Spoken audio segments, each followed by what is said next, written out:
जय श्री कृष्णा। स्वागत है आपका सारथी त्रिशला के साथ।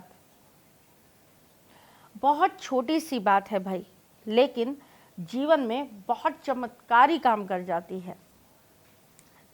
हमारा घर भरपूर होता है हमारे जीवन की सारी ऊर्जा को केंद्रित करने के लिए भी, और हमारे जीवन में संचित पुण्यों को, हमारे जीवन में संचित ऊर्जा को कहीं ना कहीं खत्म कर देने के लिए भी।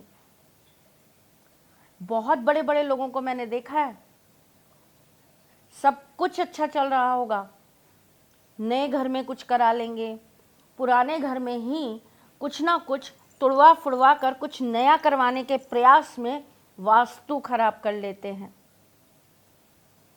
बड़ी बड़ी चीज़ें तो वास्तु शास्त्री ही आपको बताएंगे भाई, लेकिन ये सारथी अगर आती है तो ये आपको बताती है आपके जीवन की छोटी छोटी बहुमूल्य बातें, जिससे आपके जीवन में कहीं ना कहीं आपसे कोई चूक जो हो रही हो उसे मैं रोक दूं, आपके जीवन में कुछ नया हो जाए और कुछ आपके जीवन में अच्छी घटनाएं घटने लगें,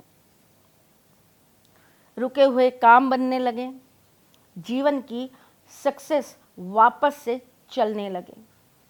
मैं तो बस यही चाहूँगी कि आपके जीवन में ठाकुर जी सब बहुत अच्छा कर दे। इसी अभिलाषा के साथ मैं आज इस टॉपिक पर आपसे बात करने आई हूँ। नारी के लिए उसका घर ही उसका पूरा संसार होता है, और उस घर की सफाई वास्तुशास्त्र के हिसाब से भी सबसे ज़्यादा महत्वपूर्ण मानी गई है। शास्त्रों में भी ये लिखा गया है कि जहाँ पर जिस घर में साफ सफाई रहती है वहाँ पे सदा सर्वदा देवी देवताओं का वास रहता है। लक्ष्मी माँ तो उसी घर में प्रवेश करती है जिस घर में सबसे ज़्यादा स्वच्छता होती है। घर क्या, मोहल्ला क्या, हमें तो हमारा देश भी हमेशा साफ ही रखना चाहिए। पर आज तो मैं सिर्फ आपके घर की बात करने आई हूँ। घर में पोछा कैसे लगाएं, पोछा कब लगाएं और किन किन बातों का पोछा लगाते समय ध्यान रखें। चले चालू करें। मैं आपकी एस्ट्रोलॉजर हूँ, वास्तुशास्त्री हूँ, चेहरा भी पढ़ती हूँ, आवाज़ भी पढ़ती हूँ और हाथों की लकीरें भी पढ़ लेती हूँ, लेकिन उससे पहले मैं आपकी सारथी हूँ, और उसी नाते आज मैं आपको पोछों के ऊपर बहुत अच्छी अच्छी टिप्स देने आई हूँ। तो चलो भाई, हम आपको दे देते हैं आज की बहुत अच्छी टिप्स। बहुत बार बता चुकी हूँ कि कपूर के पोछे लगाने चाहिए, नमक के पोछे लगाने चाहिए, परंतु गुरुवार के दिन नमक के पोछे, रविवार के दिन नमक के पोछे नहीं लगाए जाते। ये बात आपको पता थी? नहीं तो आज अपनी डायरी में नोट कर लेना। कपूर के पोछे लगाने से घर में आ रही नकारात्मक ऊर्जा कहीं ना कहीं समाप्त हो जाती है, और नमक के पोछे लगाने से आपके जीवन में धन धान्य के रास्ते बढ़ जाते हैं। बहुत महत्वपूर्ण एक चीज़, आपके घर में क्या 12 बजे के बाद पोछे लगाए जाते हैं? अगर ऐसा होता है तो आज से तुरंत प्रभाव में इस क्रिया को रोक दीजिए। घर में झाड़ू पोछा हमेशा सुबह के समय ही हो जाना चाहिए। वैसे तो कहते हैं कि सबसे पहले उठकर ही घर में से झाड़ू पोछा ही लगना चाहिए। इससे घर में हमेशा शुद्धता भी बनी रहती है और देवी देवताओं का आशीर्वाद हमें मिलता रहता है। झाड़ू पोछा लगाते वक्त एक और बात का विशेष ध्यान रखिए। अगर जब आपके घर में पोछा लग रहा हो, या आप लगा रहे हो, या आपकी कोई मेट लगा रही हो, या घर का कोई और सदस्य लगा रहा हो, उस वक्त पर आपको बाहर से एकदम कदम अंदर नहीं लाने चाहिए। अगर आप बाहर से आ रहे हैं, जूते चप्पल बाहर खोल दीजिए और अपने पैरों को थोड़ा सा धोकर तब घर के अंदर प्रवेश करिए। बहुत छोटी सी बात है, हम यूं ही आए हुए सोच के छोड़ देते हैं, लेकिन जीवन को परिवर्तन करने का बहुत बहुमूल्य सूत्र है ये। चले, और भी बहुत कुछ है जो मुझे आपको बताना है। चलिए, नमक के पोछे और कपूर के पोछे तो आपको बहुत लोगों ने बताए होंगे और आपने शायद किए भी होंगे, लेकिन आज आपकी ये सारथी क्या अलग लेकर आई है? क्या आपको पता है? नीम के पत्तों के भी पोछे लगाए जाते हैं। नीम के पत्तों के पानी का पोछा लगाया जाता है। इससे घर के अंदर हमेशा सुख, शांति और बरकत बनी रहती है। नीम एक ऐसा पेड़ है जिससे हम बड़ी से बड़ी नकारात्मक ऊर्जा को अपने घर से बाहर कर सकते हैं। रोग घर में नहीं घुसते। नीम के पेड़ के अंदर प्रतिरोधक क्षमता गजब की होती है। बहुत सारी ऐसी बीमारियां हैं जिसके अंदर नीम के पेड़ के झाड़ के झाड़े देने से वो बीमारी खत्म हो जाती है। इसीलिए आज मैं आपको ये विशेष करके बात बता रही हूँ कि अगर आपके घर के अंदर बहुत ज़्यादा चीज़ें हो गई हैं, नमक का पोछा भी ट्राई कर लिया, कपूर का पोछा भी ट्राई कर लिया, तो चलो मार्केट में नया है ये भी ट्राई करो। मजाक कर रही हूँ, लेकिन सच में ये ट्राई करिए। इससे आपके जीवन में बदलाव ज़रूर आने लगेगा। खास करके मंगलवार के दिन ये कार्य ज़रूर करिए, इससे देवी कृपा प्राप्त होती है।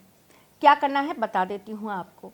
आपको नीम की कुछ पत्तियाँ लेनी हैं, उसको अच्छे से उबाल लेना है।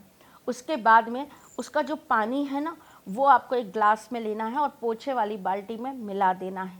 और उसके बाद आपको अपने घर में उसके पोछे लगाने हैं। ऐसा करने से देवी कृपा प्राप्त होती है और आपके घर से बड़े रोग और दोष दूर होते हैं। गुरुवार के दिन कभी भी घर के अंदर पोछे नहीं लगाने चाहिए। सिर्फ सादे पानी के पोछे लगाइए। फिनाइल, कपूर, नमक किसी भी चीज़ को डालकर पोछा लगाना आपके भाग्य को कहीं ना कहीं बंद कर देता है। बहुत छोटी छोटी बातें हैं लेकिन आपके जीवन को बदलने का कार्य करती हैं। बस इतनी सारी चीज़ें मैं आपको बताने आई थी। अब जाते जाते आपको दे देती हूँ टिप ऑफ द डे और आज की वास्तु टिप। आज की वास्तु टिप ये है कि अगर आप अपने घर के नॉर्थ ईस्ट के अंदर अपना झाड़ू पोछा रखते हैं तो तुरंत प्रभाव से आप ये बंद कर दीजिए। इससे घर के अंदर नकारात्मकता बढ़ती है। Tip of the day.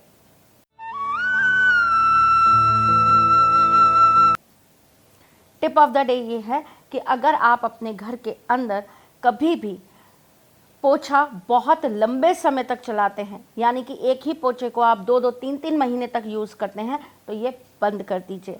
और साथ में अगर आप ये करते हैं कि आपके ही घर के सदस्य के उतारे हुए कपड़ों को आप पोछे के यूज़ करने लगें, तो ये भी गलत होता है। ऐसा करने से भी उस इंसान का दुर्भाग्य बढ़ जाता है। तो आप ऐसा करना भी बंद कर दीजिए।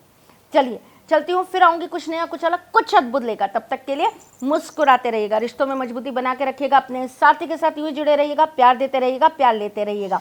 आप मुझे मेरे फेसबुक और इंस्टाग्राम पेज पर भी फॉलो कर सकते हैं, जहाँ पर आपको रोज का पंचांग और नित्य नया कुछ मिलता रहेगा। मैं फिर आऊँगी, लेकिन सुनो, आप अपने इस चैनल को लाइक, सब्सक्राइब और शेयर करना बिल्कुल भी मत भूलना। चलिए हम फिर मिलेंगे, तब तक के लिए ख्याल रखिएगा अपना और उनका भी जिनसे आप प्यार करते हैं। जय श्री कृष्ण। सारथी मां त्रिशला ज्योतिष के क्षेत्र में विश्व विख्यात नाम है।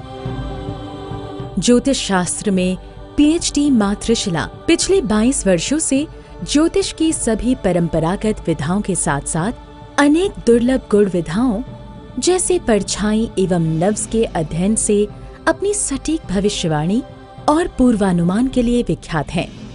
अपने उपायों द्वारा लाखों लोगों का जीवन संवार चुकी मां त्रिशला लगातार 2016 से ज्योतिष विभूषण अवार्ड प्राप्त कर रही हैं। साल 2018 में उन्हें उत्तराखंड के मुख्यमंत्री त्रिवेंद्र सिंह रावत ने ज्योतिष विभूषण अवार्ड से सम्मानित किया था और साल 2016 में उन्हें राजस्थान में बेस्ट एस्ट्रोलॉजर के अवार्ड से नवाजा जा चुका है।